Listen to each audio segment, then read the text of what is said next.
A pleasant good morning to everyone, and welcome once again to another episode of the Carlos Brown Show, heard exclusively right here on the Open Mic Broadcast Network and Spreaker.com. Today's guest menu looks like this. He's the head baseball coach at Southern University, Coach Kerry Jackson. He'll join me in hour number one. We'll wrap up Southern University's baseball season, the season that was, a very short season. So we will visit with Coach Jackson and get all the particulars, his outlook on the post-COVID-19 plan, the status of players who have been granted an extra year of eligibility and its effect, and recruiting now plan going forward. And, of course, we'll see how Coach Jackson and his family and the Southern University athletic family, how they're coping with the times that we live in, and they are unbelievable. Following Coach Kerry Jackson, the Carlos Brown Show's basketball analyst, Coach Van Pettaway, he joins me after Coach Jackson, and then last but not least, Charles Edmond of the Alcorn State Radio Network. Trending on today's show, Tennessee State introduces a new director of athletics, Mickey Allen, former football player at the University of Tennessee. Congratulations to Mr. Allen, named the new director of athletics at Tennessee State. Then, speaking of Tennessee State, did you see the article? Tennessee State could lose $750,000 if games against Southern and Jackson State are canceled. Boy, financially, with this virus, we are looking at an economic just devastation. You know, you've seen the numbers. People being furloughed, unemployment, and what effect will that have on athletics? Quite honestly, I've said and I stated, I'm cautiously optimistic about what will happen as far as athletics. But now I'm past that. I really do not believe you're going to be able to have athletics for this academic year. Now, that's just me. And I want to do something here. And I'm going to pull up on my phone. I have the Weather Channel app. And I'm in the parish. In Louisiana, we have parishes, not counties. East Baton Rouge Parish. Confirmed cases. This was as of an hour. 1,088. Baton Rouge has about 400,000 in the city limits, almost 500,000 people. 39 deaths. In Louisiana, 19,000, these confirmed cases, 253. The coronavirus, COVID-19. And last week, after I got off the air, after the show, I had some conversations about, Southern football and what have you. In light of what's going on, I just don't see it. Now, if I'm wrong, I'll come back and say I was wrong on this. But I just don't see it. I really don't. You have young student athletes. You have, like many universities now, going to online courses for the summer. Some are preparing for the fall. What preparations are you going to have? If you're a parent, are you comfortable? And I don't even believe I'm asking this, but you're comfortable sending your student, your athlete, your son, your daughters to play. Even just being a regular student. No students, how can you bring student athletes on campus? Mike Gundy, you saw his remarks?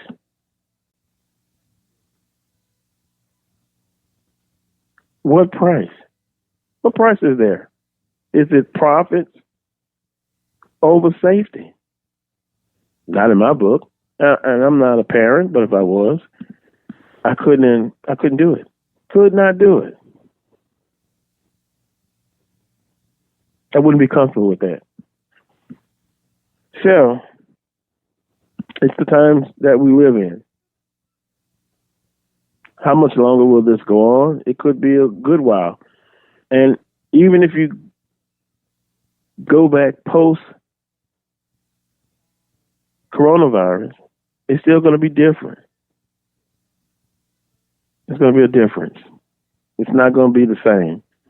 And I understand sports, and a lot of people live through sports, but you're going to have to make an adjustment. You really are.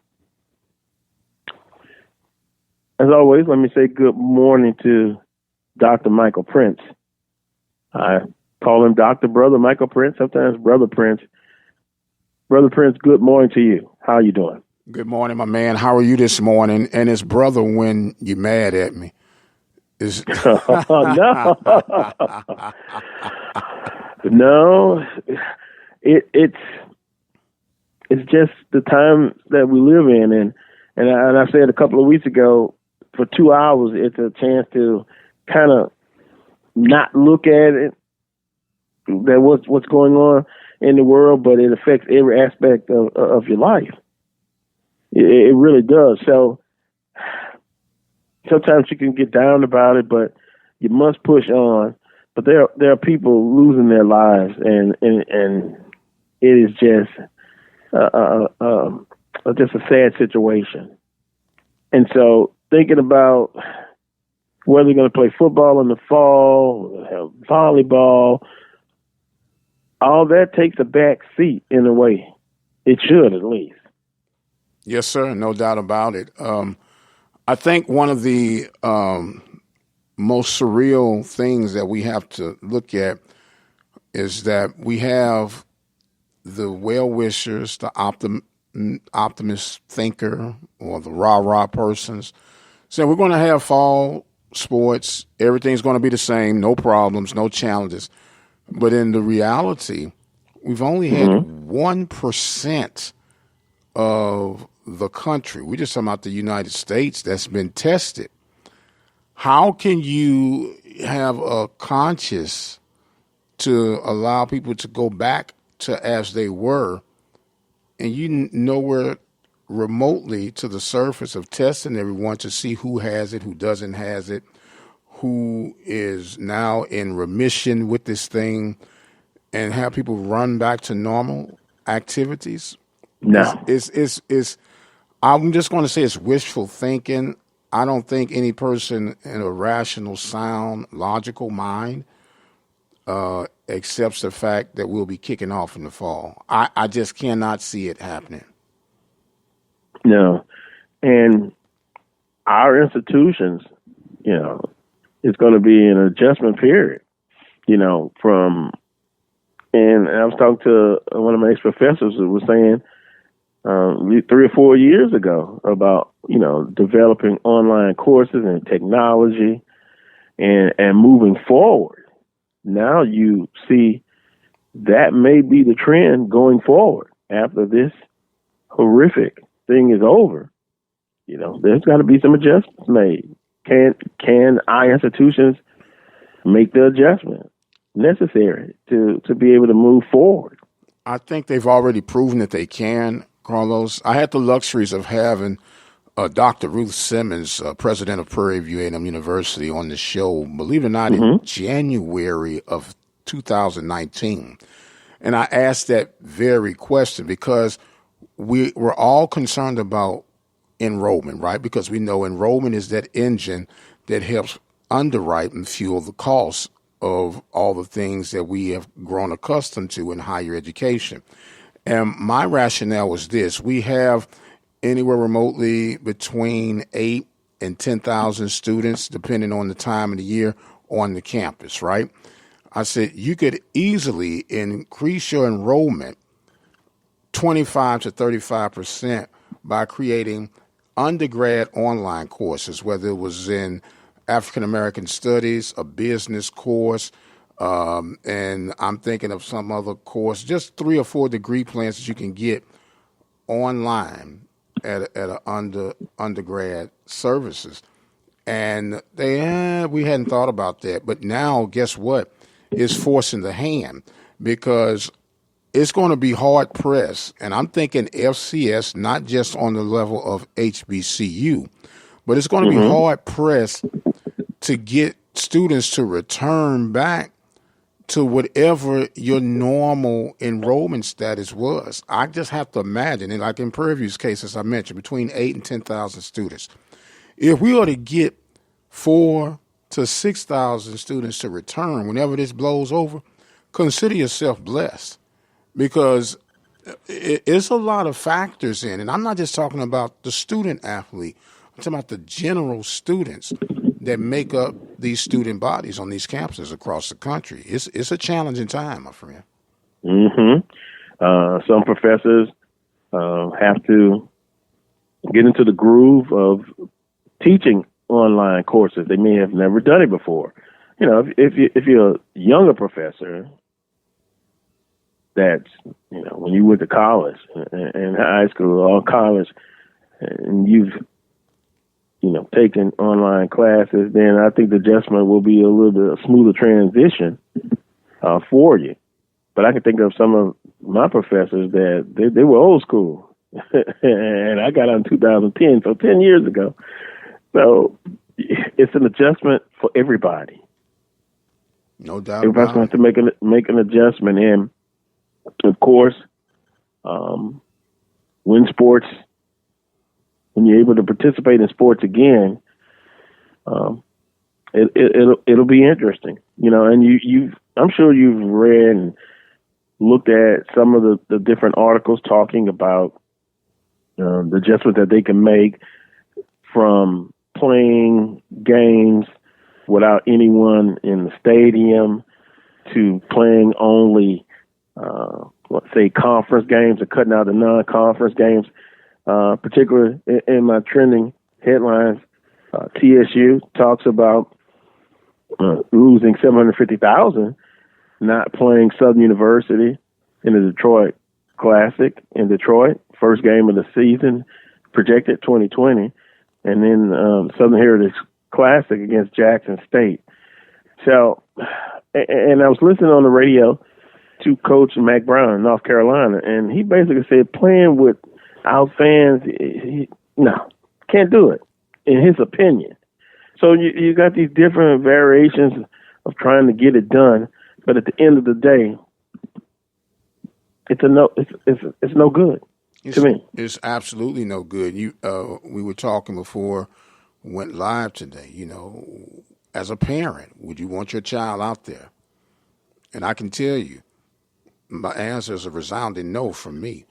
Then you have to ask, okay, these guys go back to playing. How do you keep your 6-foot social distance on a football sideline, a basketball sideline, a baseball dugout, a volleyball sideline, any team sport sideline? How do you keep these social 6 feet apart from each other? Then you have to incorporate and factor, all right, do you... A legal standpoint, right, I would think. Then do you now incorporate the N95 mask for all student athletes to wear in the gauging of competition? Because they're not going to be 6 foot away in the game of football, basketball, and baseball in some instance. So then you got to factor in that cost factor. You know, how do you travel to these games, keeping a 6 foot social space away? I mean, it's too much to consider before we just say, all right, the clearance is there, everybody back to what you were doing. That's foolish thinking. No, it's not going to happen that way. What if? What if? What if? There's too many what ifs. 2021, you take a look at it and see what happens then. Boy, 6-8 months ago, you didn't think anything would happen like this. No, but now it's reality now. So it is going to be interesting to see what happens as far as athletic departments and again, the financial hit. You see it in non-sports related situations. It's real as real can get, Carlos. I tweeted this morning. It was a sports business report, and it was a search firm and how they conduct their normal business of finding coaches and athletic directors. You know, do you go on as business as usual? How do you hire an AD right now in the midst of everything that's lying ahead? Do you continue on with the search? It made me think about where Prairie View is right now. We're right in the middle of a search.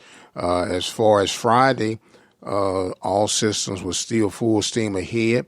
Does that stay the same a week from now? Because now across the nation, they're cutting athletic department staff. They're taking salaries down, anything to stop the bleeding as much as they can on the financial hit that is not only impact, but that will impact in the future. So there are a lot of things up in the air. Do you get that extra assistant coach now, or do you go to a head coach and one assistant on your other minor sports? It's a lot of uncertainties right now, man. A lot of uncertainties. Yeah, that's an excellent way to put it. On that note, we'll take a time out and we'll pose that to Coach Kerry Jackson. You know, he's a head baseball coach at Southern University. And by the way, I think they were just in the conference season when it came down to, boom, the season is ended. So we'll ask Coach Jackson the effect on his baseball program, the outlook going forward, and the extra year of eligibility and its effect, the status of the players who have been granted that extra year. And, you know, the financing part is, you know, how you decide to do it is left up to the institution. And what is it, Dr. Prince? 11.7 scholarships in baseball? Yes, sir. It's 11.7, my friend. You got it right, man, on the head. Yeah, baseball does a lot with very little. Remember Rumpelstiltskin? Yes, sir. I always think about that. He was expected to make gold out of straw. My goodness. Yeah, that's baseball, and it's going to be a lot of questions and planning and answers for athletic departments and then some. But we'll take a time out. Coming up next, Coach Kerry Jackson, head baseball coach at Southern University. You're listening to the Carlos Brown Show on the Open Mic Broadcast Network and Spreaker.com. Hello. I'll be right back. Jr., president of the SWAC Alumni Association. The SWAC Alumni Association is an organization founded on December 10, 1999 at the Sheraton Hotel in Birmingham, Alabama. Its mission is to serve as a rallying ground for individuals who have made the Southwestern Athletic Conference the illustrious conference that it is today. Its membership is open to former student athletes who have played in the conference in any sport, as well as to coaches, athletic administrators, staff members, game officials, and fans. Annually, the association holds a Legends Awards and Roast Banquet or Luncheon, where it honors individuals with Lifetime Achievement Awards, a Chuck Classic Wagon Master Award, and occasionally a Distinguished Service Award.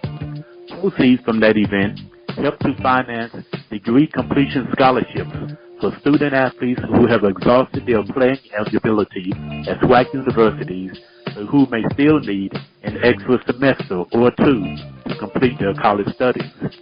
For more information on the SWAC Alumni Association or to get information on becoming a member, you can send correspondence to SWAC Alumni Association, 875 Miller Creek Lane, Newport News, Virginia, 23602.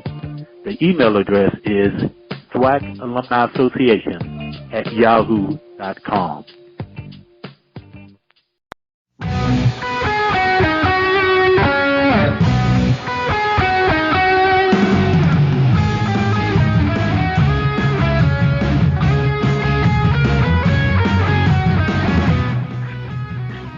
Welcome back to this week's edition of the Coles Brown Show, heard exclusively right here on the Open Mic Broadcast Network and Spreaker.com. Going to visit now with head baseball coach at Southern University, Garrett Jackson. Coach Jackson, good morning to you. How are you and the family doing in this special time? Good morning. I appreciate y'all having me on as always. We're adjusting to the new normal. I think we've gotten settled into a routine, and my wife has set up a really good homeschool curriculum for our boys, and so they're into their daily routine and get things knocked out. So things are going well. Well, that's great to hear, and it is interesting time, a new normal, some would say.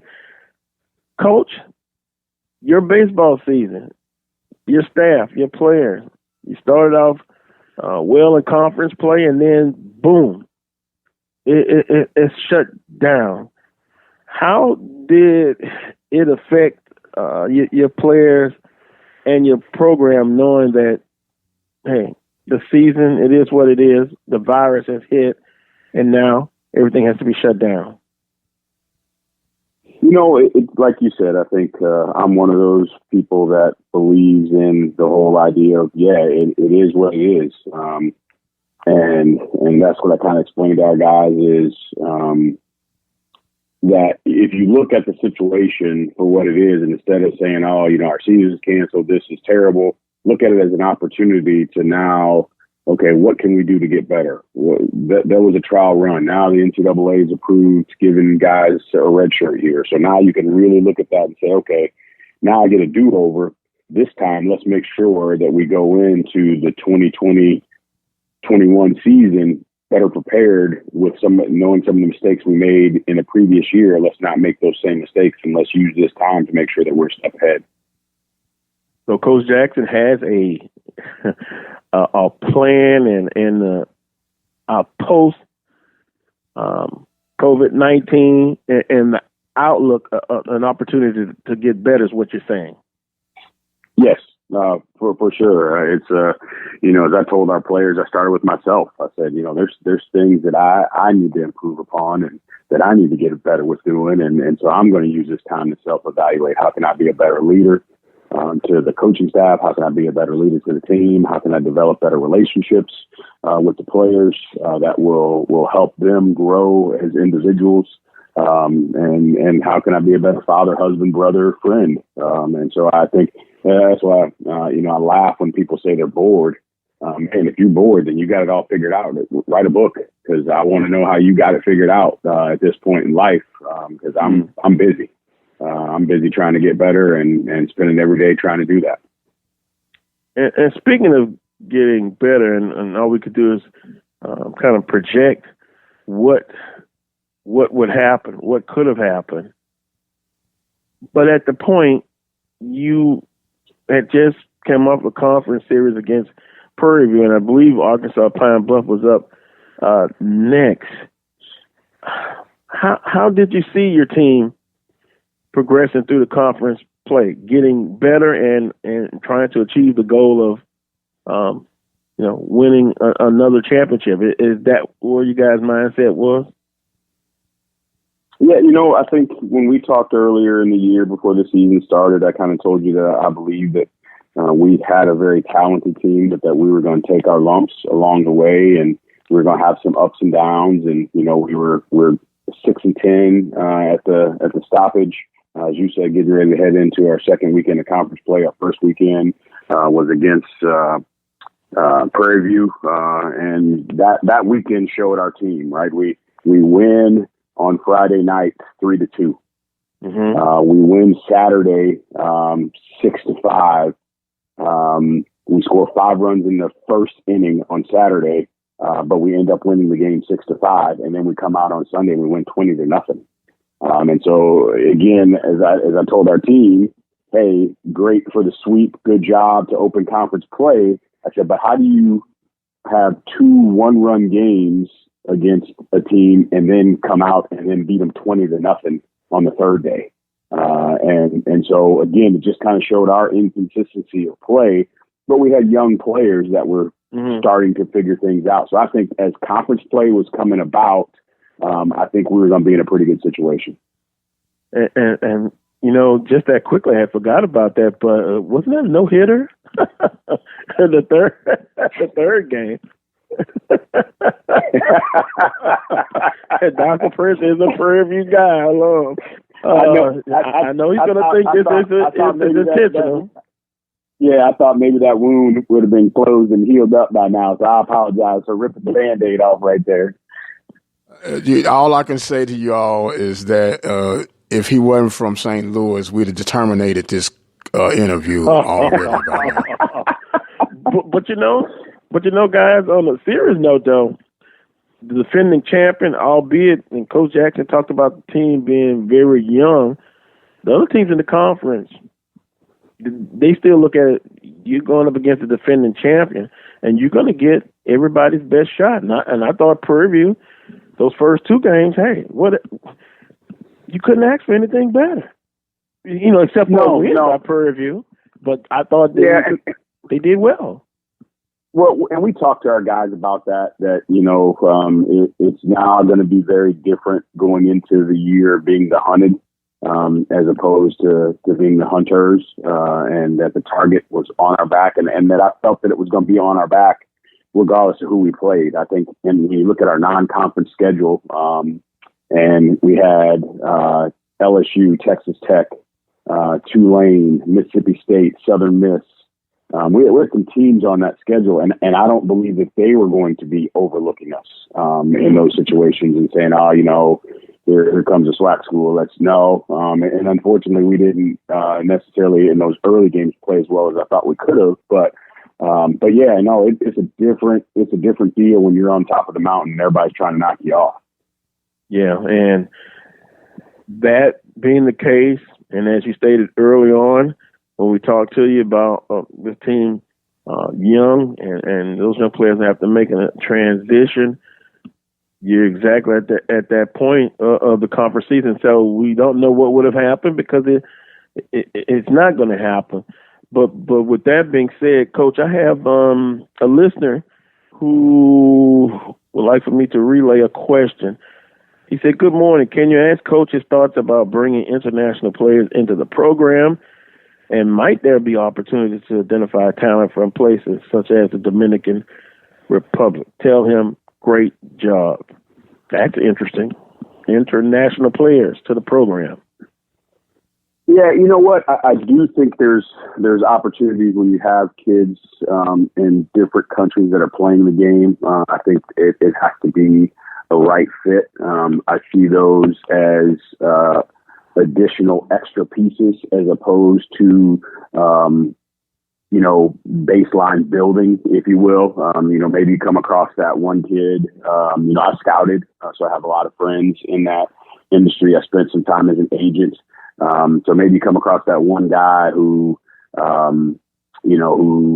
does speak English and is a really good player and is looking to go to college and doesn't want to sign. And so it's a good fit. I don't think we should have any bounds or limits on where we go to look for players and what our quest is going to be. We're trying to build this thing into a national contender every year. I'm wide open to that idea, but I think it has to be the right fit. And as I've told my assistant coach, I don't have to understand them, but they better be able to understand me. And we can cross those language barriers and that type of deal. Whatever they're saying but as long as they understand where we're coming from and they can do the things that are necessary in school to be on track to graduate and all those kind of things, then I think there's kids all over the place that deserve opportunities to play. Visiting with Coach Kerry Jackson, head baseball coach at Southern University. And speaking of players, we were just talking about international players and their opportunities. The status of the players who have been granted an extra year of eligibility and its effect, 11.7 scholarships, how does that affect your program, Coach? Because I do believe it said that's going to be handled, it's left up to the schools to handle that situation. How does it affect your baseball program? You know what? We had this year's class was 7 seniors, 6 of them were pitchers. One of them was a position player. 4 of the pitchers that are in that class were contributing for us at the time. 2 of the other ones were hurt. Technically 3 of them, and 3 of them were hurt. So you had Eli Finney, who was a senior this year, who was arguably our number 1 guy coming back. He hadn't pitched yet because he had some shoulder issues. And then we had 2 other guys that were on the shelf as well. So when you look at it for us, we're actually in a pretty good situation in that we are bringing back pitchers that are seniors that have experience that will be able to help us. I think that strengthens what we do. It's seasoned our young position players that we had that needed that seasoning. And so now you get to put together a really good combination of veteran arms with a really good bullpen and some position players that have some high upside to them and that we're just starting to figure things out. I think we're just starting to click as we were moving forward and starting to understand how to go about it and deal with the ups and downs. So I'm excited about the opportunities. In granting those guys the year, the seniors won't count against our roster limits. They won't count against our scholarship limits. So we're going to be pretty fortunate in that we had a small number of guys that were on scholarship and that they were arms, and they're going to be contributing players that we want back. So how does it affect your next recruiting class, if any? Does it have an effect on your planning? So when you look at the 21 class, basically what you've done is you've taken that freshman class from last year and this year, and now this year we'll have 10 incoming freshmen, and you combine those with the 6 guys that we had last year, so now you have a freshman class of 16. So yes, it puts you in a position where in that 21 class, you're going to be a little bit more selective in what you're bringing in, and bringing in some guys that, have an opportunity to come in and get their feet wet, so to speak. And when you look at quality programs, that do well year in and year out, they have that cycle. They have that cycle of really good freshman classes that are playing behind some really good juniors. And those juniors go off in the draft, and then those freshmen get some time and they step up, and now sophomores, they're the guys. And then you start to fill that back, and you have that separation year in between them, knowing the guys are going to be on their way out, and that's giving guys that are on their way in an opportunity to get their feet wet and play. And so that's kind of what we're working towards is having that cycle of players that, here in a couple of years, hopefully we have smaller senior classes because we got the right high school kids to come in and end up being drafts, and we keep that thing going. Well, your fellow St. Louis native has a question for you, and after his question of questions, I'm going to come back and ask you about future schedules.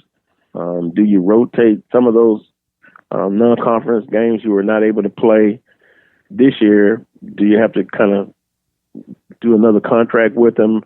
But Dr. Prince, you have a question of questions? Yeah, no, I just have one question. And my question is this, with the cancellation of the season, and it's a legitimate question, but I am going somewhere with it.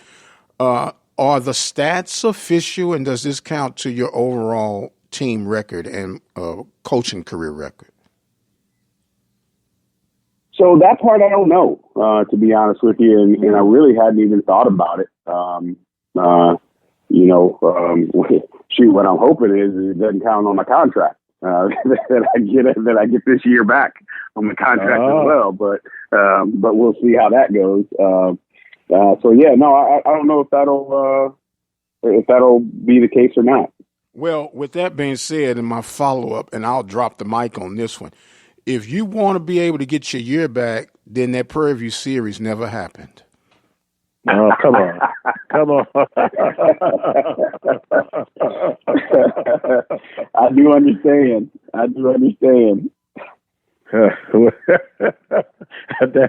a good one. You need some laughter in times like these, but guess what, Dr. Prince? Nah, that counted. Hey, man, I'm trying to find some light at the end of the tunnel here. Help a brother out, man. Well, if you got that power and influence, I might take that trade off. If you can make the call to the powers that be and make that, we might switch the time on that one. Oh, we visited with Coach Kerry Jackson, head baseball coach at Southern University. And Coach, you had, Mississippi State coming up on your non-conference schedule from this past season. Who else I'm missing? Southern Miss? Was it Southern Miss? Southern Miss was on the schedule for us this year. Like I say, we were 6-10 at the break. 6 of those 10 losses were LSU, Texas Tech, and Tulane. And then if everything holds true for next year, we open up a pretty intensive schedule on the front end of going out and playing in the tournament, Major League Baseball tournament with Vanderbilt, Oklahoma, and Indiana, and then have LSU on that Tuesday. So for our first 4 games of the year next year are going to be against top 30 opponents, with three of those teams probably being top 5, top 10. So yeah, there's a lot of people that, think I'm crazy for scheduling that tough, and, man, you're going to take beatings early. And I think the thing for me is we're not football. So you don't have to worry, knock on wood, about a physical deficit when you come out of those types of games. And I want to challenge our kids to see what they're all about. We talk about wanting to play at a very high level. They all think that they should be in the same arena as some of these teams. Well, again, as we talk about always, the beauty of our game is it really doesn't matter who's in that other dugout. Can you go out and execute your system? And then now, if we lose to a Vanderbilt 3-4-0 because they got Kumar Rocker on the mound and he had 17 punch-outs, well, she's punching out 17 against everybody in the country. But how do you go about playing the game and putting yourselves in a position to be close when it counts? And now the difference maker becomes the 96 to 90 mile, 95, 96 mile an hour arm, or the guy that hits 20 home runs, or whatever the case may be. But we just want our kids to learn how to be in a position that you have a chance to win games late. And if you can do that consistently, then now you're talking about something special. I know, Coach, we had talked to you also early on about some changes that were coming as far as conference baseball scheduling and what have you.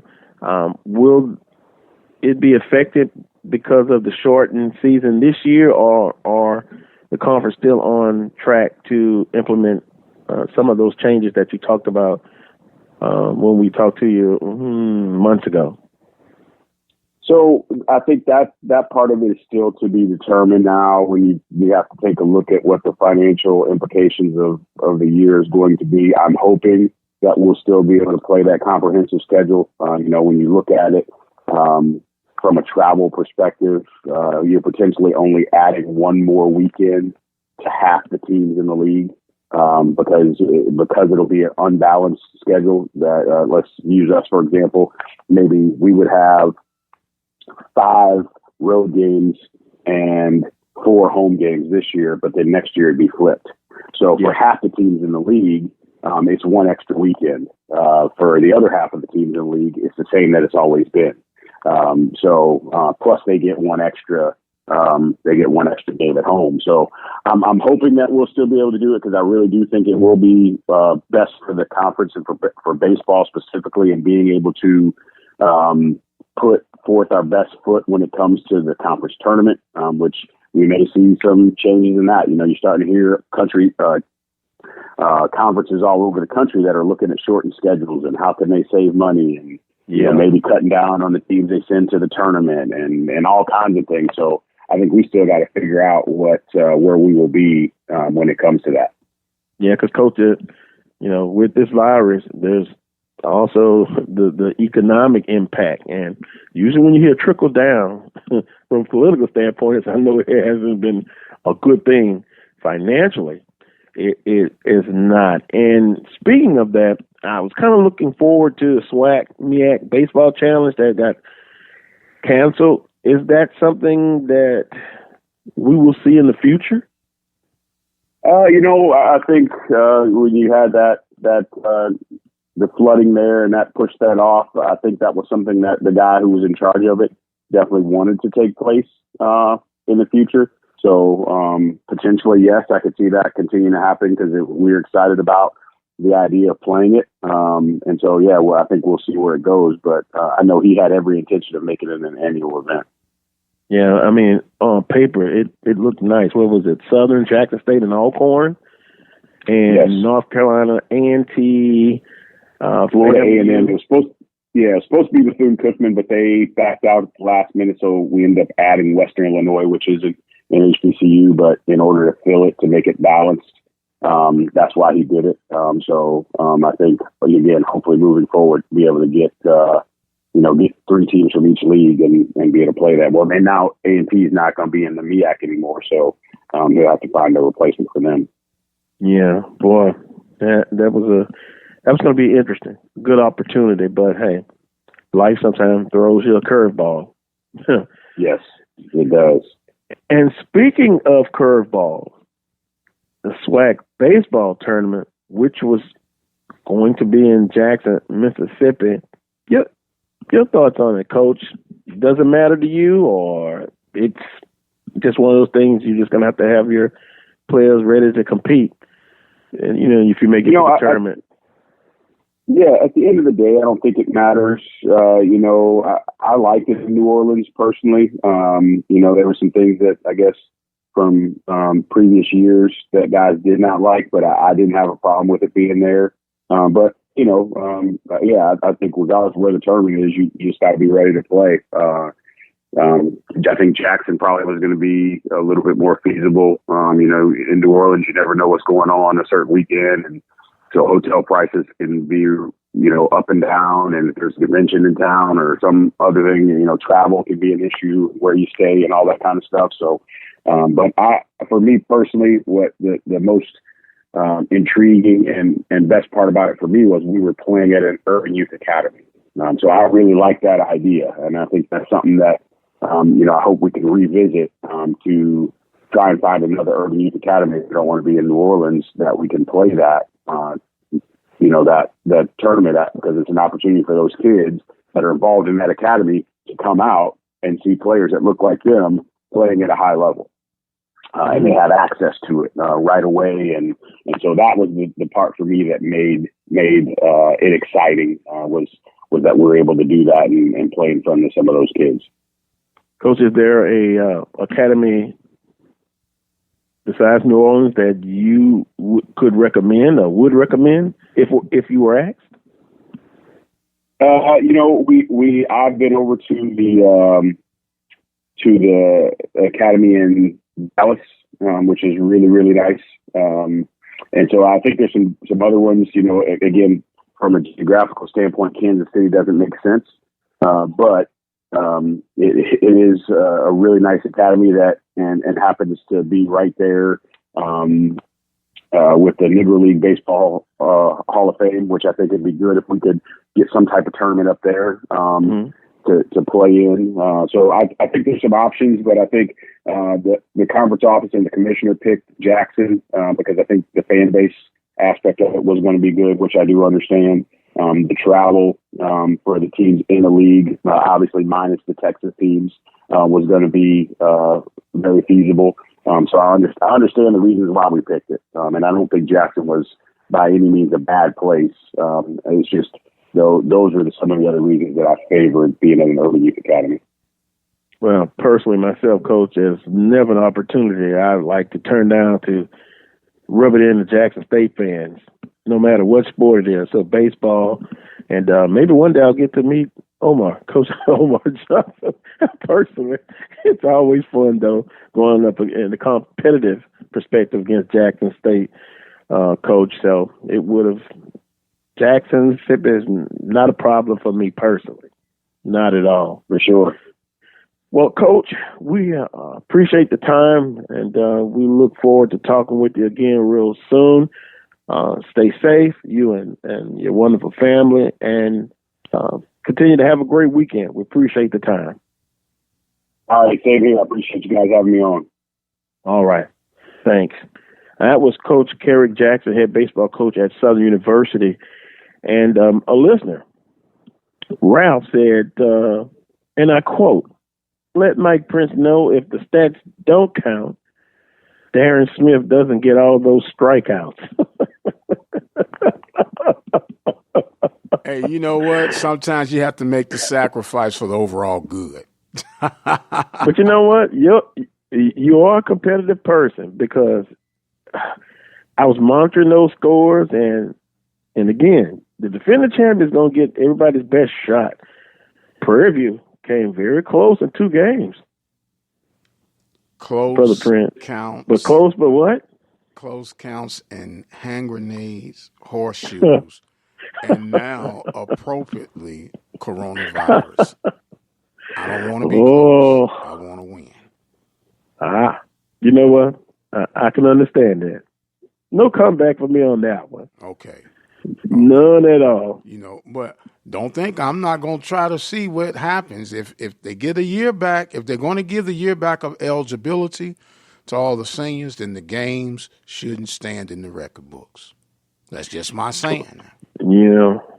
Well, maybe an asterisk, incomplete. No, y'all didn't want to put no asterisks about other stuff.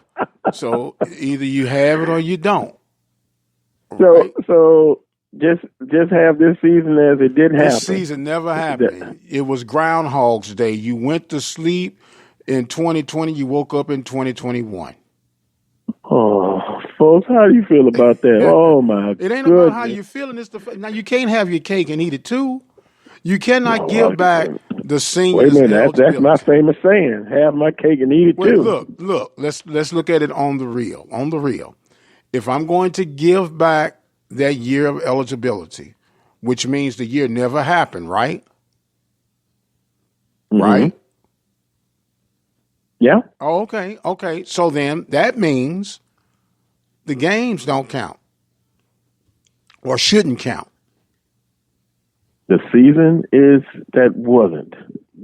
Right. And you know this from a historical standpoint, this will be recorded in history now. I understand that. So if that 30 years from now, when I'm 85, I could tell the nephews, well, they lived during this time. We'll look back at this whole situation, and it'll be unbelievable. Oh, it's already unbelievable without even looking back on it. You know what I mean? Yeah, but just think, if you live through it all, and you'll be able to tell someone else who at that time wasn't living, and they're young male or young female, mm-hmm. and you can say, I remember. That's right. This time, tough times, but you made it through. You made it through. And when we look back, there are no asterisks. There'll be a gap from 2020. And then they say, oh, what happened in 2020? That's the year Corona struck. And nothing ever took place. You know, so yeah, I say full steam ahead. So as far as I'm concerned, there was no baseball this year. Did we declare a champion this year? No. Nope. So and it was so short. No, it was 15 games in. 15 games in total, 2 series. Okay, and yeah, you look at the records of what they were. You cannot determine a player of the year, a coach of the year. You can't do any of that because it never happened. Yeah, and I think for Southern, I remember it well. UAPB was getting ready to come to town, and boom, they're not coming. And then, hey, here's the reason why. So I might have a new purpose and mission in life now, man, to make sure this season does not get recorded. I think I got something to help occupy my time. Well, you're going to do like in, what's the movie with Will Smith? Men in Black, flash that little thing? I'm gonna hit that flash from their memory. Yeah. Not going to happen. I'm going to remember this season, and I'm going to remember that no hitter. And I can carry that to my grave. Hey, don't we have to get Coach Pettaway? See, it's always you always cut up just in time. We're gonna ask Coach Pettaway the same thing. Yeah. Uh-oh. Yeah. Now Here you we want go. to act right. Now you want to act right. Yeah. No, go on ahead and no, take a wait a break. minute, So wait a minute. Coach Pettaway, huh? Yep. No. I'm going to take a break. But Edwin, the listener says, tell Dr. Prince we can't whip out those memories in competitive play. It just was an incomplete season due to COVID-19. No. Look, You tell who was that? What was his name again? Edwin. Jesus saves. How about? Oh boy. Yeah, memories. They have that music, memories. Memories. Oh my goodness. Well, I tell you what, at least you're able to laugh a little bit here and take some things off your mind. Oh my goodness. You know what I mean? Yeah. Well, it's already off my mind because, like I said, I do no hit shit. What you talking about? That didn't happen. Yeah, I'm trying to. Let's see. Well, here's Jack says.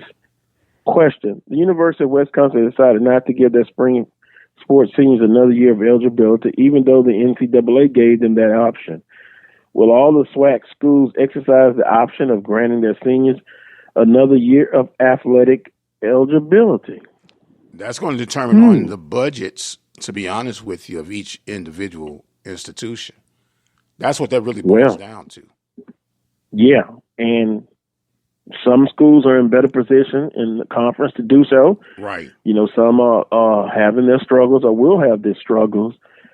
But I think it'll come down to the particular schools.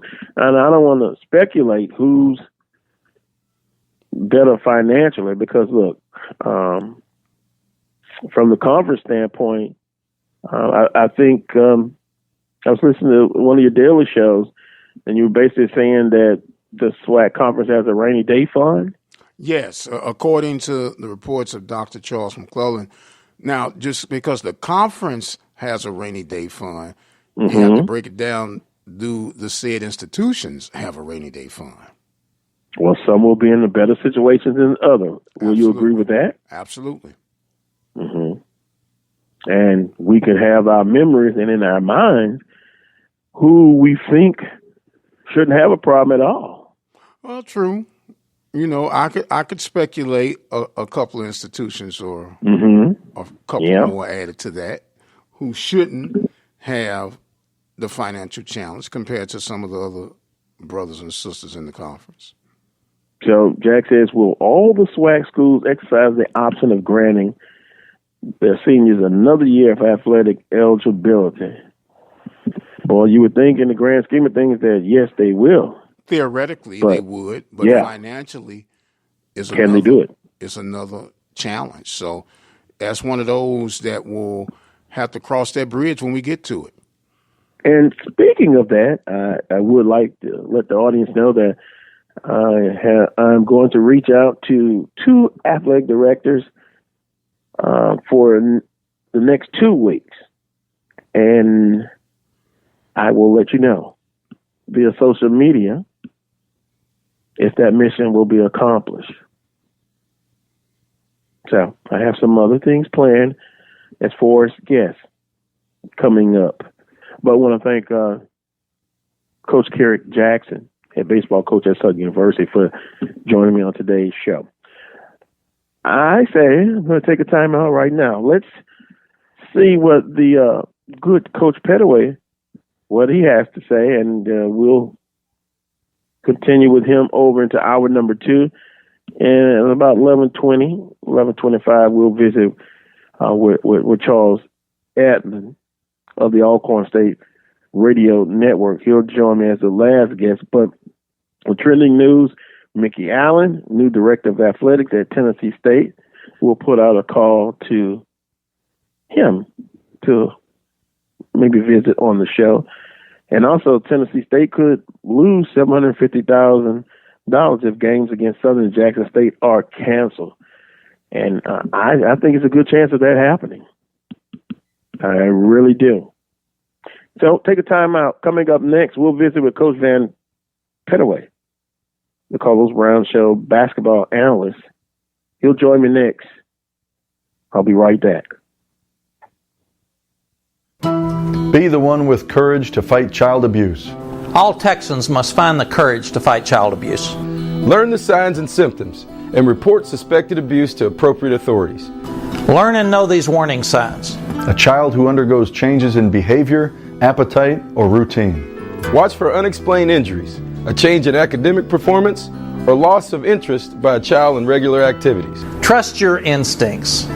If you suspect something, do something. If you believe a child is in an abusive situation, please call the Texas Abuse Hotline at 1-800-252-5400. Be the one with courage. To find your local Children's Advocacy Center, visit onewithcourage.org. On behalf of children, thank you. Thank you. Thank you.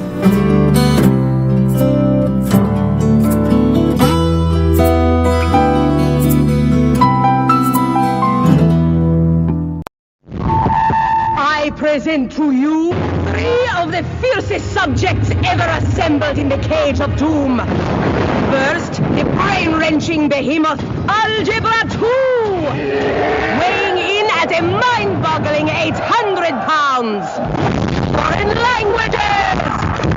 The multilingual international sensation capable of tossing you clear across the Atlantic.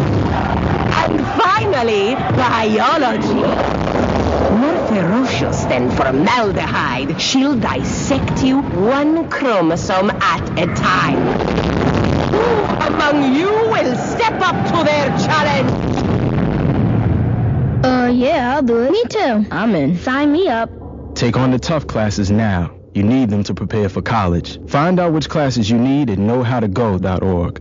Brought to you by the American Council on Education, Lumina Foundation for Education, and the Ad Council.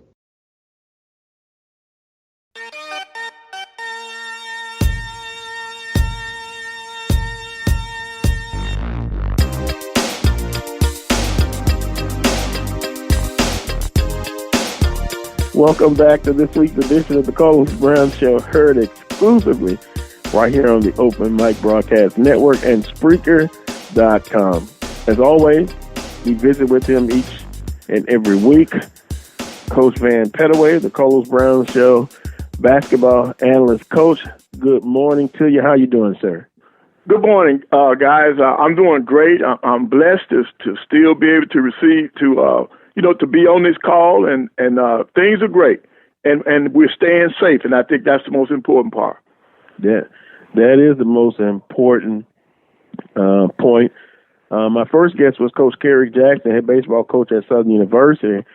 And basically, he stated you still have to have a plan in and post-coronavirus, and you keep yourself busy, you stay in contact with your players and what have you, and that's the best you can do at this point, Coach. Still keep in contact.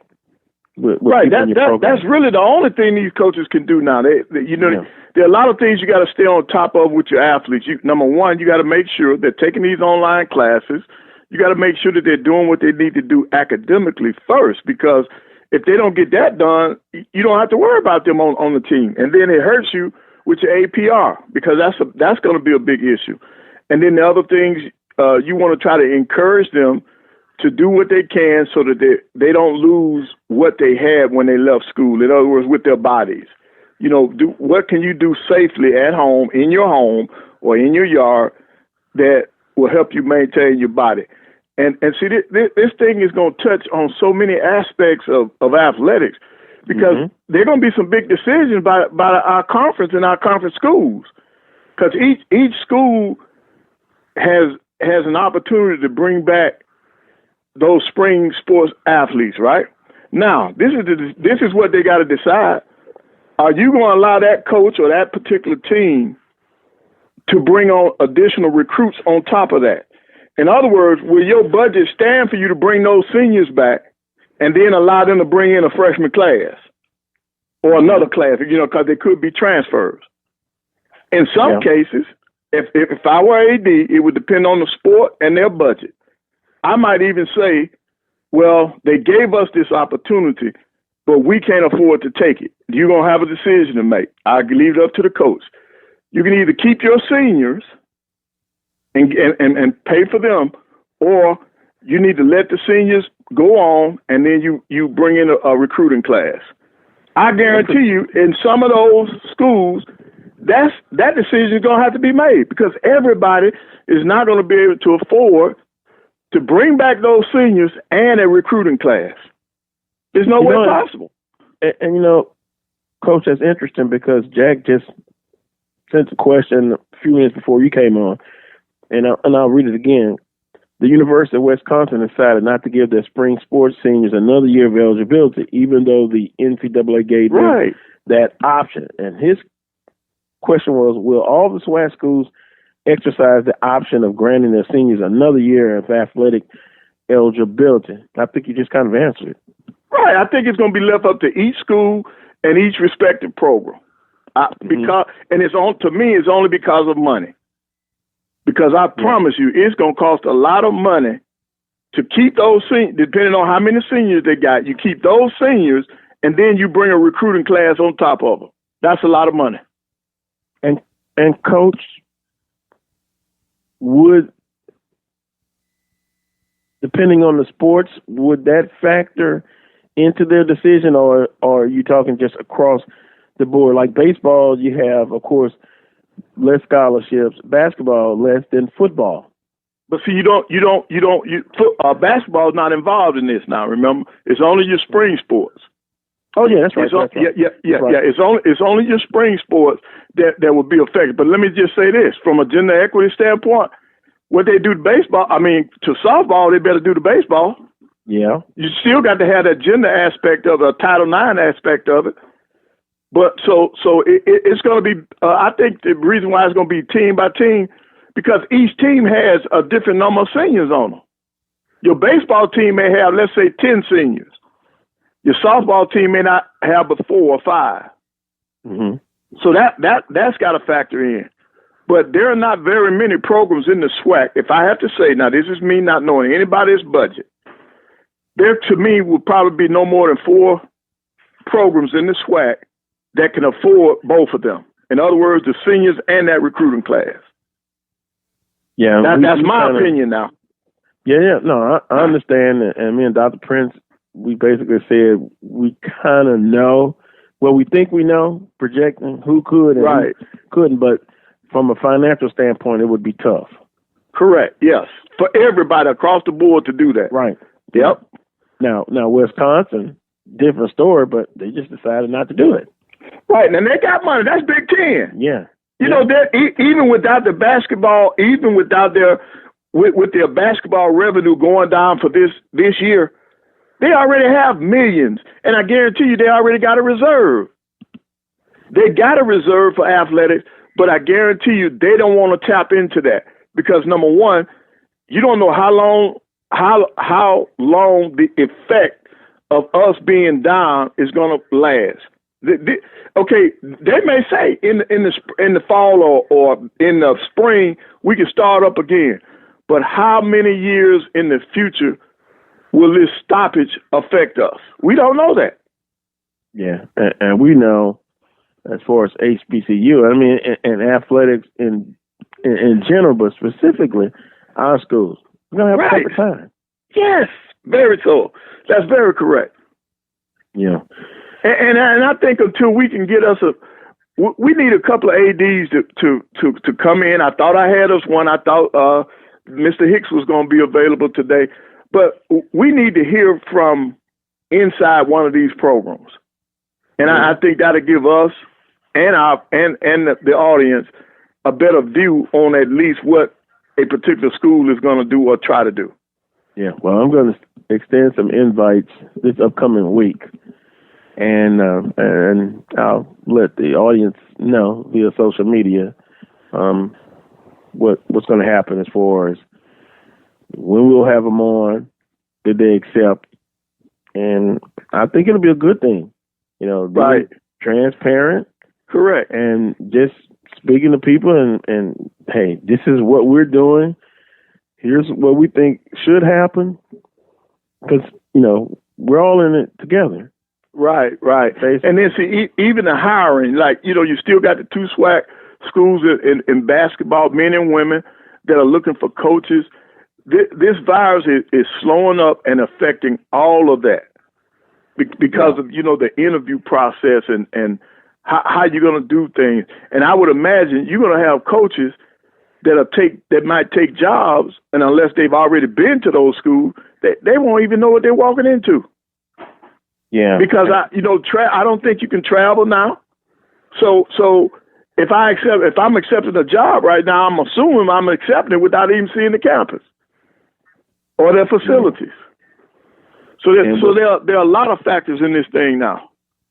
Yeah, and with the Alcorn State situation, I think I had a listener ask, did you know of any potential candidates will they look at or have hired? I know I haven't heard anything. Oh, I haven't heard anything on Alcorn. They've been throwing around a few names for Alabama State men's program, but I have not heard anything on Alcorn. Yeah, and speaking of that, I read an article. It was Inside Hoops or something like that on the website. It was some gentleman that was, help me out, coach. He's assistant coach at one of the bigger schools, and they were reporting that he was a leading candidate. Can't remember his name. But he already makes more money than what they pay. Again? Yeah. Some of the schools, see, this is going to shock some people. There are no millionaire basketball coaches in the HBCUs. Okay, you got some assistant coaches at the Power 5 that are making more money as the head coaches at the SWAC schools. That's not a secret, because unless it's a private school, it's public knowledge anyway, public information. You can go on the state website. You can pull up salaries. So that's not. I'm not disclosing something that's personal. It's public. So the young man who's the leading candidate, his salary would be cut in half if he accepted that job. Now, I'm going to tell you this. If he accepts that job, that tells me one thing. This guy wants to be a head coach. He wants to be a head coach, but I have another question. My cousin that said he must be single. Oh, yeah, that's true. Because I know my wife will let me do that. Well, yeah, and that was my cousin's point. He must be single because no way she would do that. Right, 50% cut. Yep. So see that's why I've always said that we need to be careful in the HBCUs when we start terminating people, because now when a Power 5 coach leave, some of them guys want to get fired because the buyout is going to put millions in their bank account. You don't have that on our level or in our league. You don't have that. So there's a big difference. You got guys that get more money on their buyout than we'll ever make in our lifetime. Yeah. Well, Coach, what would be you don't have to name names, but what would be an ideal candidate trying to see how I can word this, for HBCU? Would it be a young and upcoming coach that has experience? Does the coach necessarily have to have experience coaching at a bigger institution? Do you look at a Division II coach that is very anxious to move up and coach on a Division I level, or does it have to be specifically a criteria that the individual school sets that they want to look at a person to hire? Well, I think it's going to be left up to the school, but let me just say this. Some Division II coaches can coach on the Division I level. So if a school is looking at a Division II coach, there's nothing wrong with that.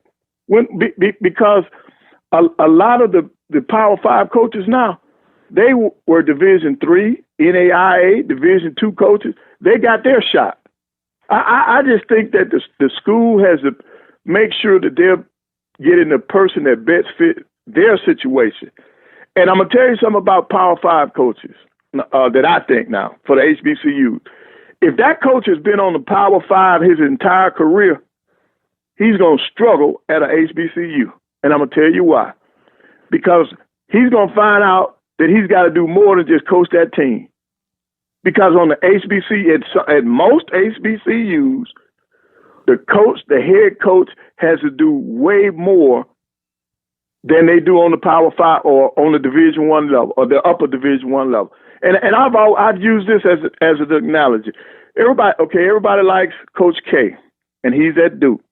I say he's a great coach, but take Coach K and put him at an HBCU and see if he's going to be as successful. I don't think he will, because he has to do more than just show up to practice and to a game. At the HBCU, I don't have a problem telling you all this. I swept more damn floors. I've moved more bleachers. I've moved more chairs. You think they're going to do that? They don't do that. They don't do that. I've washed more clothes for my players. They're not going to do that. There are things that we do as coaches because, number one, I did it at A&M because that's my alma mater. And I'm going to do anything to make sure that what I'm dealing with is on the up and up and looks nice and looks good. When I was coaching, if you walked in the Elmore, you would think that you was at UCLA because I was in with the janitors. Anything that I couldn't get them to do, I did it myself, or I had my people to do it, my managers, my student workers. That was their job. I didn't wait on anybody else. We didn't have a game day operation person. That was me. That was me. And it's that way at a lot of HBCUs. We don't have all those things where all you got to do is just put your whistle around your neck and walk in. You walk in if you want to. You'd be surprised. You better get it ready. That's not real out there.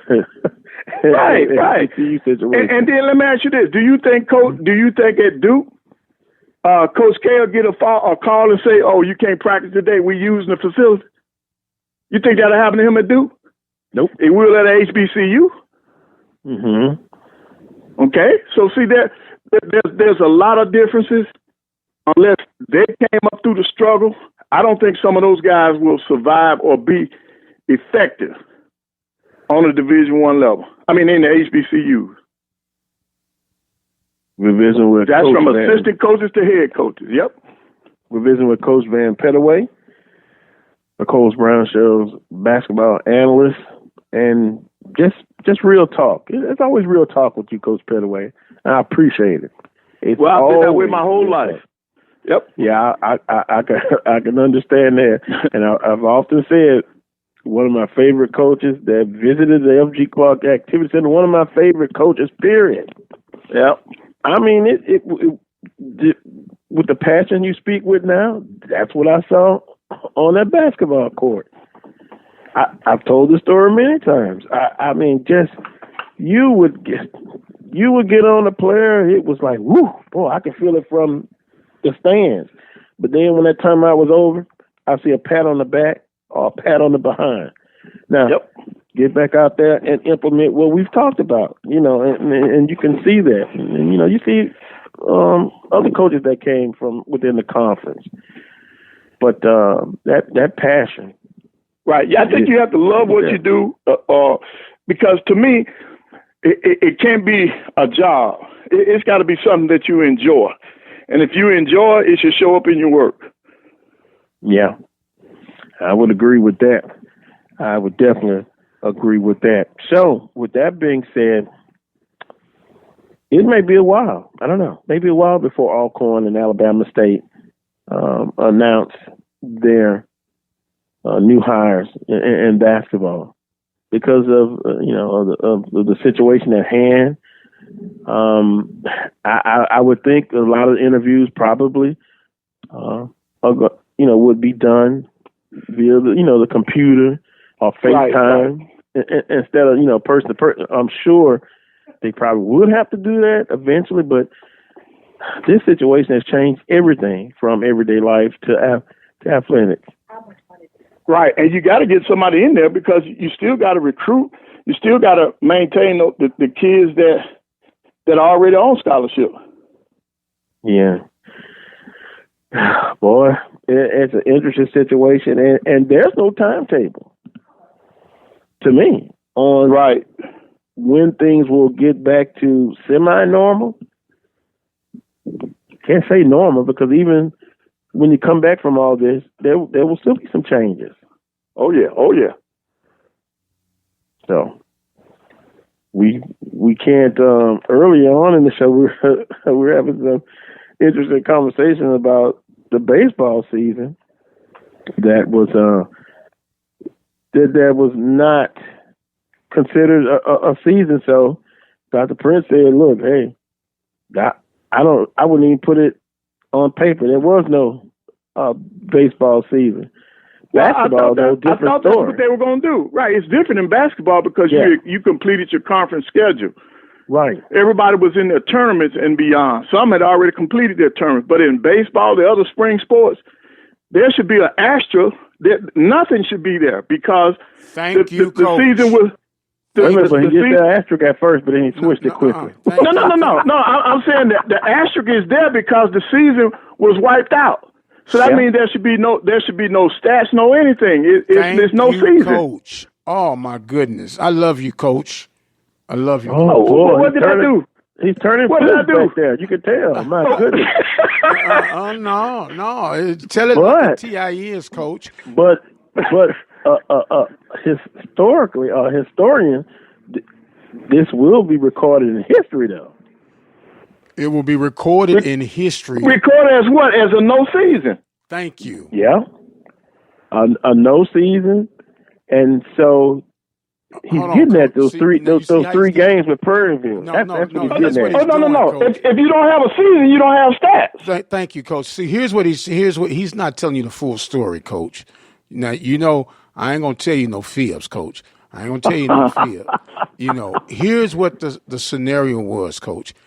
And follow me. If you're going to grant eligibility to the seniors and other players as if this year never happened, I asked Coach Jackson, then does your win-loss records and your stats, do that go on your overall coaching record? He said, I don't know. And my response was, well, if that is the case, then the season never happened. So it goes back to the 3 games that Prairie View didn't lose against Southern this year is why we made this statement. Okay, right. I agree that if they take the season, there are no stats. Thank you, Coach. They shouldn't count. I'm done for the rest of the evening. But Coach, I'm done for the rest of the day, Coach, Carlos. But Coach, I'm gonna remember that no hitter. Look, I don't care. You'll have the memories. See, look, you'll have the memories. What it'll be for the Southern fans, it'll be a happy dream. For the Prairie View fans, it was just a nightmare. They woke up. Oh, no, we didn't lose because there was no game. Well, see, Coach, I got an answer to that too. I always have an answer, Coach. I ran a touchdown back for 74 yards, and the official thought I stepped out of bounds, which I never stepped out of bounds, and we went back and looked at film and everything. But what I thought was a 74-yard touchdown run never happened in the books. Never happened. So, therefore, Brother Brown, as much as I love you, and I love Brother Jackson, that series never happened. And I'm done for the rest of the day. Right. I you know what? That's a good analogy. That's a good analogy. Well, he stepped out of bounds, so the touchdown was wiped out. Did he get in the yard? No, I didn't step out of bounds. They said I stepped out of bounds. I never stepped out of bounds. The record showed that he stepped out of bounds because it was a no play. Right. So then, even though must have not been replay. Okay. Even though, heck no, there were no replays. Me trying to call me old. Remember, you're a little bit older than I am, fella. Well, yeah, but I'm just saying. I thought it would be replay, but okay. All I'm saying is this, my brother. The game was played, but it was more of an exhibition game than a game that counts in the stats. There you go.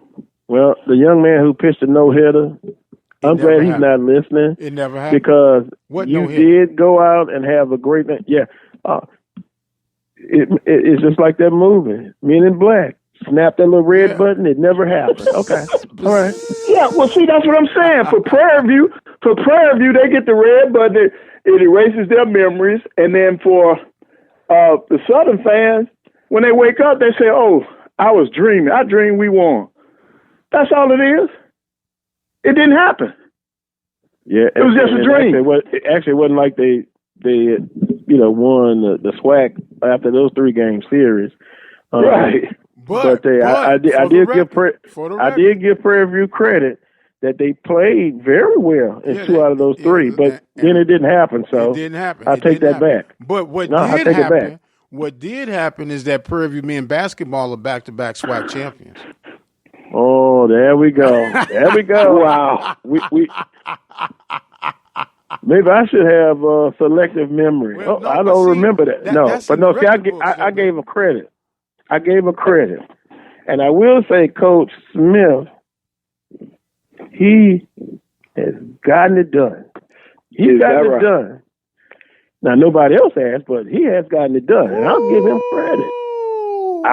him credit. Now, you heard that one, right, Coach? You witnessed that one for yourself. That was fact and opinion. What was it? Back-to-back championships in regular season? Oh. And a tournament championship? Yeah. So that means they were the big dog. Everybody's after them there. Yeah. But what could have? It would have been interesting to see what happened in the tournament. Yeah. It would have been interesting, but they would have been a favorite. Hey, Carlos, I'm gonna tell you something else that's interesting. I just my phone just beeped. We have an AD that's willing to talk, or is available to talk rather. Brian Hicks at Alabama A&M just texted me saying that he's available. So I don't know, Carlos. That's up to you all now. Well, this is live radio. But do you want? Look at the people calling in. Oh my, great radio. Oh Lord. What happened? No, ain't nothing happening, Coach. You just hit. Is it bad? Straight. I'm sorry, man. No. You set the record straight, and you got a hot AD coming ready to come on. Well, it's up to you, Brother Brown. What you want to do? Well, I need the full effect. You want to wait till next week? Can we set it up for next week? Yeah, I will do that when we get off. I will. I'll set it up. Okay, that way I have time to prepare, and I may have 2 for next week. Well, that's great. That's great. That's what we want to hear from the athletic side. Yeah, and one requirement going to be they can't have selective memory. Gotcha. Okay. That's what we're going to have. Why do I feel but look, all AD's going to have selective memories about the spring sports now because there was no spring sports for this year. Thank you, Coach. Coach Pettaway, we're going to have to talk, okay? Okay, man, we will. Golly. I love it. No, baseball is what we specifically are talking about. But there is no baseball, man. Didn't you get the report? Right. But I'm trying to pull up. Oh, boy, this is fun. If you're trying to go to the SWAC.org results. No. These are listeners. Hey, I'm from Louisville, so I'm like you. That national championship happened no matter what the NCAA said. My eyes saw that one shot. They're talking about in their mind, Louisville wanted the basketball national championship. In their mind. Yeah. Oh, Ralph said, so this means PV keeps their baseball coach for another year. More than likely. Because it didn't happen. More than likely, that's where we are. Michael says, this didn't happen. Who wants that smoke? Yeah, that happened. Now, see, this is why this is radio at its finest right here, right? Yes. I'd like not to see that smoke again, but I don't ever see it again. You're choking off that smoke, ain't you? Boy, y'all have kicked that can now. Y'all have kicked that can. Well, Coach, let me ask you this. Second place. Some people have said it can be a curse because you get accustomed to getting second place. Coach Pettaway, his competitive nature, would you be satisfied with 2 or 3 second places in a row, or would you want not to make it at all? Well, no. I'd rather be in second place than not to make it at all. Mm-hmm. Because you know that you're not that far away, and if you're in second, you've always got something that's positive that you can give back to your players for them to try to get better for the next year. But not to be there at all, no. Okay. And how about if you're second place 2 or 3 years in a row? Is there a time when you feel to kick that door in to get that championship? Well, I want to kick that door in every doggone year I hit that court. But, different things happen. Did I have injuries? Did we fade down the stretch? Did they go after the same girlfriend? Did I have problems on my team because of that? It's turnovers? Turnovers. Oh, yeah. You can't have too many turnovers. Now that's giving the game away. Well, why you keep cutting Coach off, Carlos? I'm not cutting him off. No, it sounds like you're trying to convince him and sway him on your side, man. That's what it sounds. No, Coach Pettaway has his own mind. No, but you were cutting the man off. He was right in the middle of a genius statement, and then you go, what about this? Golly, man. My colleague said that Alcorn smoke did not happen. No, your colleagues didn't say that. You said that. No, listener. And another listener, Michael, says second place is okay, but 1 and 11. So you know where he's from. Oh, my. Okay, Coach, let me ask you this. We'll say your arch rival, Alabama State. 1 and 11. If you were 1 and 11 against Alabama State in basketball, A, would you get fired, or B, you would feel the heat? No, you probably be fired if you go in 1-11 against your rival now. In basketball now, remember, I was up front with you. I told you there were 3 schools in the SWAC that I did not have a winning record against. Mm-hmm. Alabama State, who is our rival, that's one of the schools that has a winning record against me. And it's more so Coach Jackson. Coach Jackson is one of the coaches that actually has a winning record against me. The other coaches, I had the winning record. But he beat me more, so that gave them more games, Alabama State more games than A&M. But I don't think you can go. That must be a single sport. I mean, one time a year, 11 in a row. That's rough. Yeah, that's rough. Mm-hmm. I don't think you're gonna last with that. You couldn't at A&M. If our football team went 11 in a row against Alabama State in the Magic City Classic, he would not be there. He would not be there. That's fact. Okay. Yeah, he's trying to angle it. He's sure trying to angle it. But it's all right. It's all right.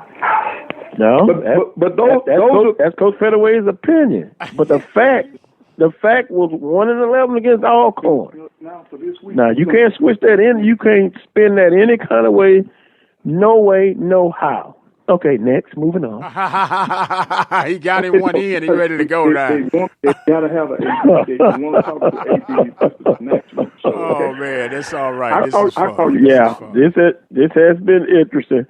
Coach Pettaway, you enjoyed yourself the rest of this weekend. You got any closing statement? Well, no, I do. I want all of us to be safe. It's okay, I think, for us every Saturday to have a little fun because of the predicament we all are in. Mm-hmm. We all know that lives matter, and the different programs and the different coaches that are talking about trying to start up, like that knucklehead out there at Oklahoma, that football coach. See, that's crazy. Yeah, you can't do that. You got to think about the safety of those kids. Talking about starting up or getting his kids together. For what? For all of them to get the virus at the same time? So we need to be safe. We need to be smart. Let's listen to the experts. We're not doctors. We're not scientists. Listen to the experts. If they say we need to stay away, stay away. Then let's all do that. And then the biggest thing, let's continue to pray and ask the Almighty to help us out. Because that's all we need right now. Coach, and gentlemen, I would like for you all to be safe, be blessed, and let's talk next week. Yeah, Coach, I agree with that wholeheartedly. And I got one final question. Michael says, and I wonder this, Michael. Ask Coach, what is his record against Whitney? Against Coach Whitney, yeah. Now, that's the other coach. I don't know the exact record, but I do know this. Coach Whitney had more wins. I never beat Coach Whitney at Alcorn, but I beat him in Huntsville. I would beat him in Huntsville, but I never beat him. I have a losing record against Coach Whitney as a coach. So that's true. Alcorn has won one more game than I have against. Alcorn against A&M. That's my record against them. I'm one game under. And Coach, and it was because of Coach Whitney. Yes, sir. Great person, great coach. Coach, I got an assignment. If you need 2 weeks or 1 week, you coach in this league, of course. Tell me your top. If you put together a team, who would be your top 5 players that you coach against in this conference? Okay, coach again. No problem. I'm talking about players. I know. I got you. All right. Top 5. Oh, you got that? Oh, that's going to be interesting there. And just let me know sir. When you're ready. I got a good one. I got 5 that'll win the SWAC championship. Yeah. Because there's been some great players in this league. Oh, man. Oh, you kidding me? I mean, just what I saw coming to the F.D. Clark Activity Center. Right. It's been some great stars coming through this season, man. Yes, indeed. Yep. Well, this conference is loaded. The assignment. And the assignment for Coach Prince is to calm down over there. He's flipping all on the hurt himself. Oh, wow. I thought we had put our weapons up, and he done fired again. Dr. Prince, you got to get ready, sir. You got to get ready. I got to stay ready on this fella, man. Stay ready. That's all right. It's all good. Look, as Mama used to say, I'll deal with you later. Have a great weekend. All right, Coach Pettaway. We'll talk next week. All right, man. Thanks. You guys be safe. All right. God bless. Bye-bye. Thank you. Boy, my insides feel good. I've laughed so much. That's what it's all about. We're going to take a time out. So when we come back, Charles Edmond of the Alcorn State Radio Network. We're going to always check on Charles. See if he's doing well, Charles. I think he's going through no broadcast syndrome coming up. You know, something you've done for a long, long time. And now the prospect of maybe not doing it, we're always going to check on Brother Charles. We'll always check on him. He's coming up next. You're listening to the Carlos Brown Show on the Open Mic Broadcast Network and Spreaker.com. One voice.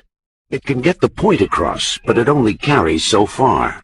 Add a voice. It's richer, louder, but that has limits too. Add a third voice. It's even more powerful. Add another, and another, and many, many more, and we are stronger than ever. That's the power of a community coalition. They help community groups, faith groups, civic organizations, PTAs, employers, and many others in your community organize their resources and focus them where they're needed most, like fighting to keep kids away from drugs. Ask a group that you belong to if they should belong to a community coalition. It's easy to get involved. Visit helpyourcommunity.org and they'll tell you exactly how your group can help. That's helpyourcommunity.org, because you get more when we get together. Brought to you by the Office of National Drug Control Policy and the Ad Council.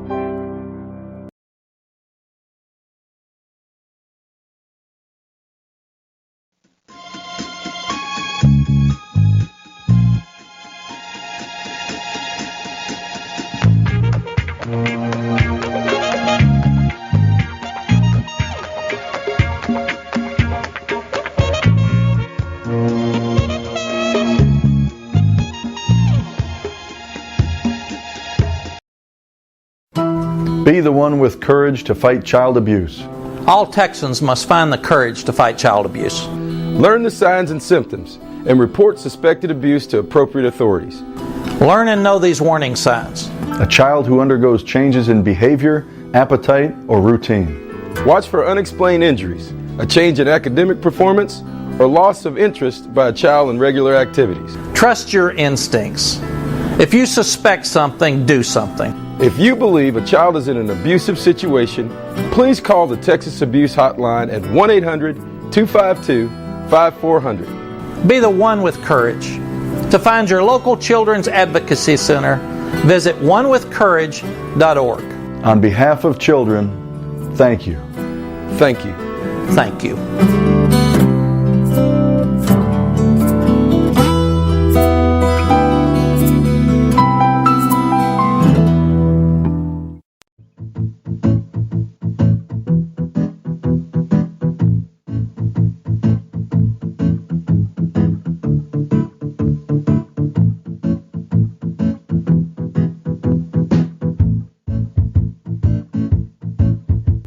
Welcome back to this week's edition of the Carlos Brown Show, heard exclusively right here on the Open Mic Broadcast Network and Spreaker.com. Charles Edmond of the Alcorn State Radio Network joins me now. Charles, good morning to you, sir. Good morning, everybody. How are you? I'm doing fine. How about you? You doing okay? I'm hanging in there. It's as these days and weekends, these weekends and weekdays kind of drag on, just trying to stay as busy as I can. It is a tough adjustment, that's for sure. An adjustment is the new word. Adjustment. How do you adjust? Do you make adjustments? Charles, I learned something today. You have to adjust. Things that you thought about, you actually didn't think about. It didn't actually happen.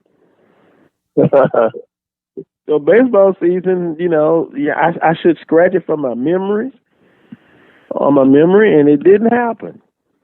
But what could have? Charles? How do you think that baseball season project? How do you think it would have ended up? Oh, you mean this season, this 2020 season? Yeah, the season that wasn't. Oh, have some fun with it. Yeah.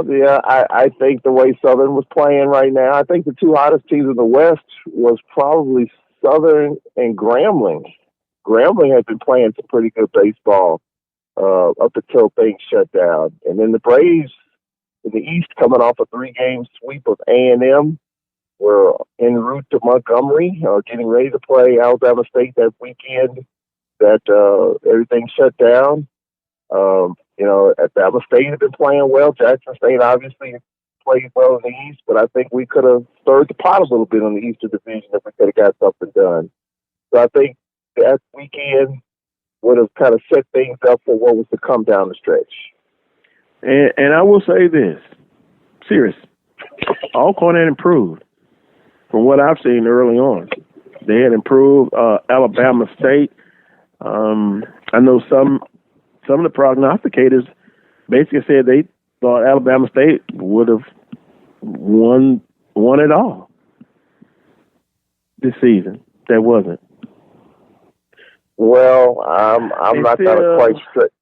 Yeah, that might be a stretch, but I've read some information on that. Projections, Well, Coach Vasquez, his with Coach Melendez, what he did, it took him a minute to kind of get his team in that postseason form. Because remember, when Coach Melendez, the previous coach, was there, Alabama State could never get over that postseason hump.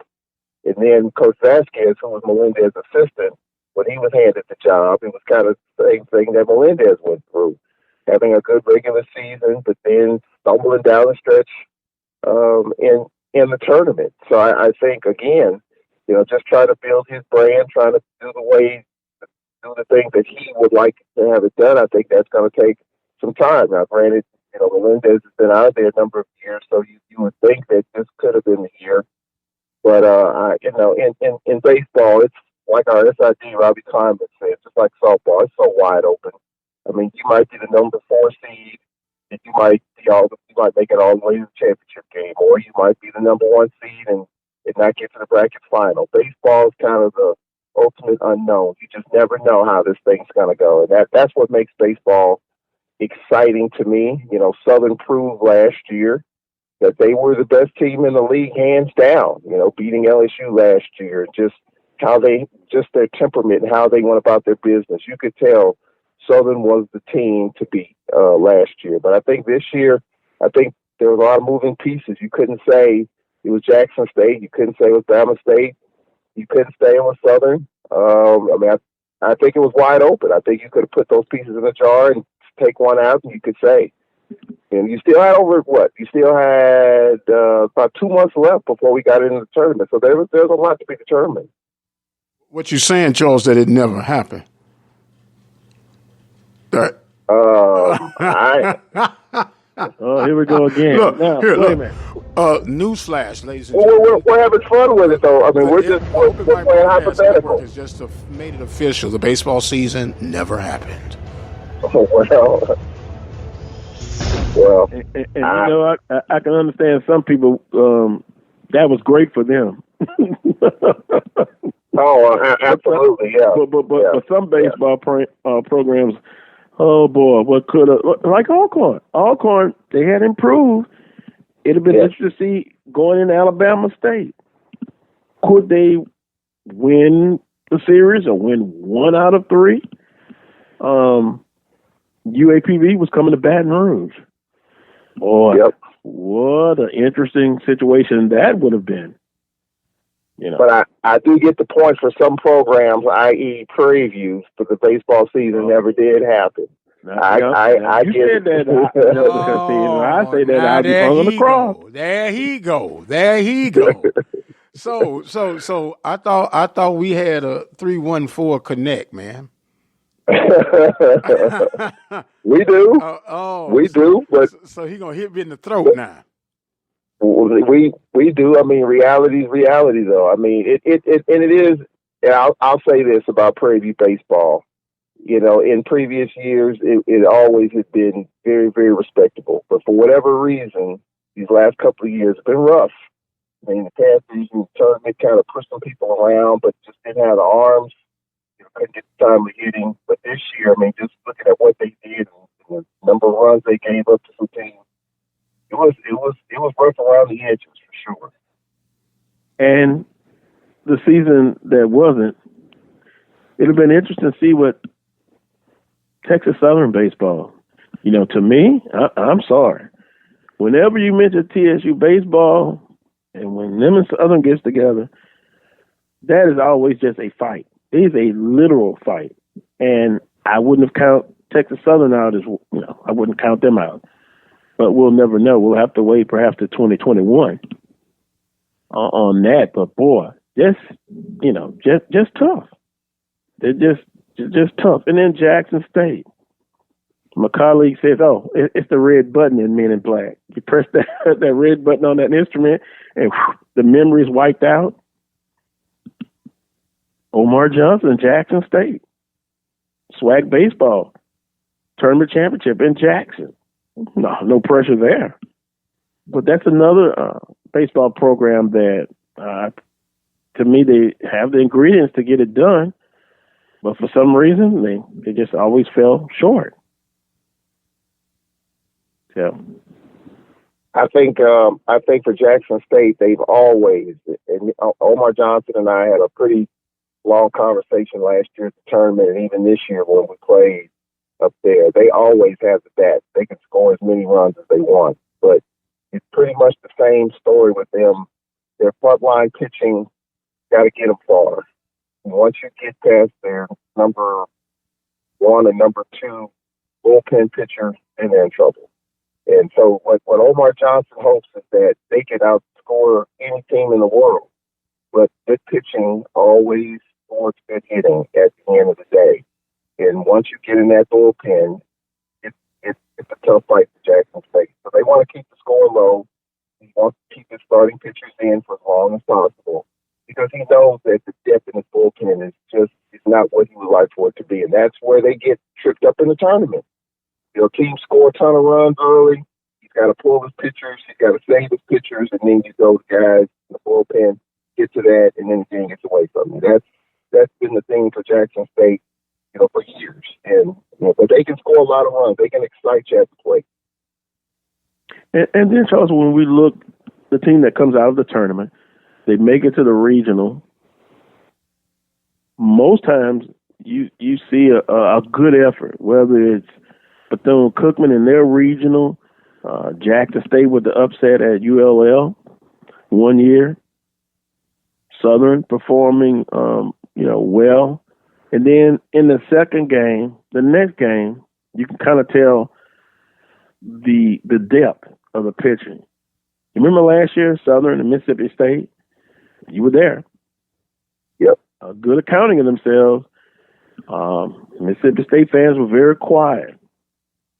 Then they're able to pull that out. And then the next game against the University of Miami, Finney just didn't have it. The second game. But my point is you see that a lot in the regionals. You'll see an effective first game in most cases, but then the next game, it's usually not good at all. Not good. The challenge, I think, is more so mental than physical, because in that first game, you had your chances. And we talked about Southern and Mississippi State last year. Southern had all the chances in the world. And I give Coach Jackson credit. He played his brand of baseball, trying to hit and run, trying to stir it up, and so it just didn't work out. But then you're down. Your season comes down to one game, and it's very difficult to bounce back that next game.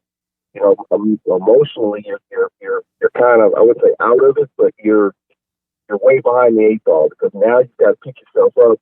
Now you've got to get yourself back on the horse, and typically in the early innings, the game gets away from you, and then that's it. So I think what happens is that first game, you got to get that first game. You have to get it. Because then you win that first game, put that other team in the loser's bracket, then you can exhale just a little bit, because you know that if you don't, then you still have a game to play to bounce back. So when you lose that first game, and especially if you go to a lot of arms, which in that Southern game, I think they used 4 or 5 pitchers, just to try to stop the bleeding a little bit. And again, when you use a lot of arms, you use a lot of energy, you use a lot of mental energy, it's tough that Saturday. It's tough that next day. And I think Southern was in a tough region too. Let's throw that out there too. Miami's a good team. Mississippi State, they were the host. Southern was in a tough region, just as we all are when we win the SWAC. Jackson State was the rare exception. Southern back in the day was a rare exception when they won that first game. Even Southern when they played LSU back in the day. I was there for that regional, and Southern had their chances. And that next game, it just didn't happen. Yeah. Visiting with Charles Emmett of the Alcorn State Radio Network. Charles, we had a couple of listeners kind of wanted an update on the basketball coaching situation at Alcorn State University. Is there a timeline that they would like to get a coach in place, or it's unknown right now because of the situation at hand? It's unknown right now. I have not spoken with AD Derek Horn this week. I know he's been on campus a couple of days, but right now there's no time frame that I've heard of. As we talked about last week, the assistant coaches for both staffs are still on board. I've seen one of our women's assistants on campus the other day, and our men as well. So right now it's no timetable, just in a holding pattern. Just to see how this will go, whether there'll be a committee or not, I don't know. I haven't heard anything about it at this point, but there's no timetable as far as I have heard. Mm-hmm. Well, we know eventually a coach will be hired. at Alcorn State on both the women's and the men's basketball coach. It will be interesting to see when those hires will be made. Very interesting. Because Alcorn State basketball has a rich tradition. And the interesting thing is, Charles, from the men's perspective, Coach Robinson had a winning record. So it's interesting times. I guess if you're an AD, it's kind of a tough time right now with the virus situation going on. Making hires. Also, some universities bringing in a new director of athletics. Mickey Allen replaces Teresa Phillips, who will be retiring in June. The new director of athletics at Tennessee State. This time is uncharted. You've never seen anything like this before. Being in this area of the United States, you've gone through floods, hurricanes, inclement weather, but this is something that's entirely new and not very fun, Charles. Not very fun at all. No, it's not. And it's so many question marks. And you're reading now stories of how universities are trying to adapt, and budgets are very much up in the air because, right off the bat, the NCAA only gave conferences probably a fifth of what they normally would get with no NCAA, with no March Madness. That cost $300 million, I believe. And, an article came out speaking of Tennessee State. They do have a new athletic director. And if there's no football, you're talking about $750,000 in guaranteed money that Tennessee State would lose out on. I can tell you that during this time of year, especially for states in which their budgets kick in July 1, normally in April, that's when you start doing the number crunching. Football schedules have already been released. You kind of already know what kind of guaranteed money you're going to get from some of these other schools that you're playing as you play up or giving out as you're playing down. Your home games, your projected revenue, all of that. Those numbers were being crunched right now in April because you want to get your budgets in, starting July 1. So this is the time in which everybody was kind of putting pen to paper to kind of see what their budgets are going to look like, and especially with the fall sport, with the spring sports, the extra year of eligibility. There's an article that came out at the University of Wisconsin, and I'm sure there are others too, that are not going to honor those extra years, the extra year of eligibility.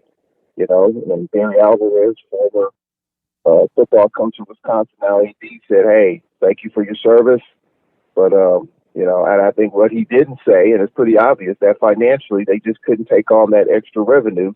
And the NCAA is saying, hey, it's up to the universities to find that revenue. And I think that's a challenge for all of our schools who decide to honor those athletes. Ashley Robinson, Jackson State came out yesterday and said they're going to honor their seniors and try to keep them on board as well for those who want to stick and stay. So it is a challenging time, not only for ADs, but for presidents as well, and governors and mayors, politicians, because money, you don't know what the money flow is going to look like in the next few months. It's at a standstill right now, and when things recover, you don't know what that's going to look like. So that's the uncertainty for everybody. What coaches are having bonuses frozen, you have layoffs, furloughs in some departments. So it's uncharted territory for sure, something that we've never seen before. Not even with Katrina, not even with 9/11, not even with the recession. This is danger. And I think financially, for some programs, it's going to get worse before it gets better because you got no money coming in, but you got a lot of money going out. So it's how the business model works. Yeah. Tough times to say the least. But at the end of the day, you got to get through it. And, right. Exactly.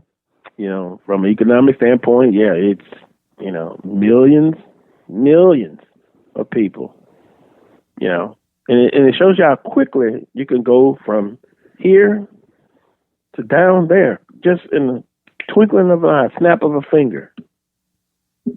Snap of a finger. So, whether sports will happen or not, we've made our comments on this show about what we think will happen.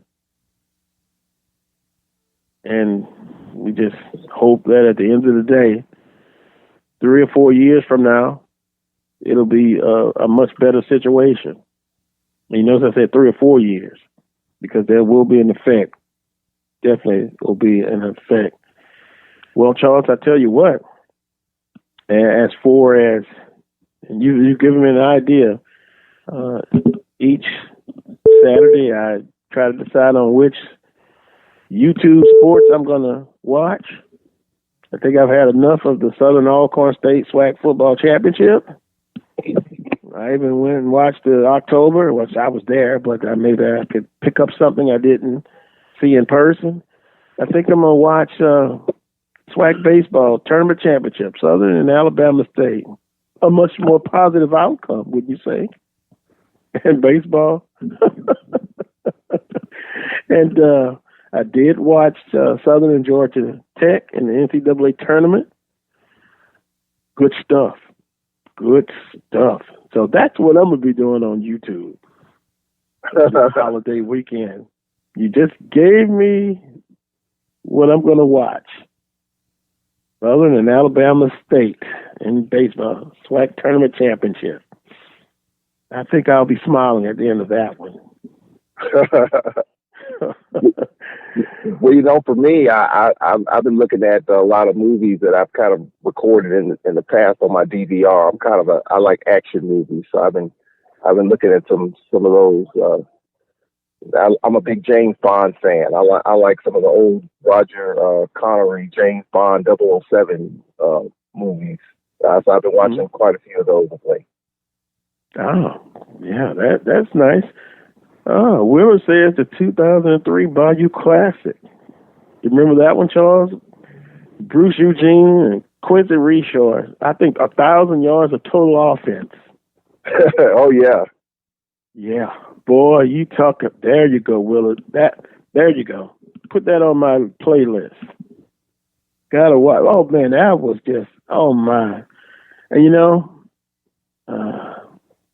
offense is dueling, and had a chance to talk with Coach Richardson a couple of weeks ago on the show. And he's doing fine. He's doing very good.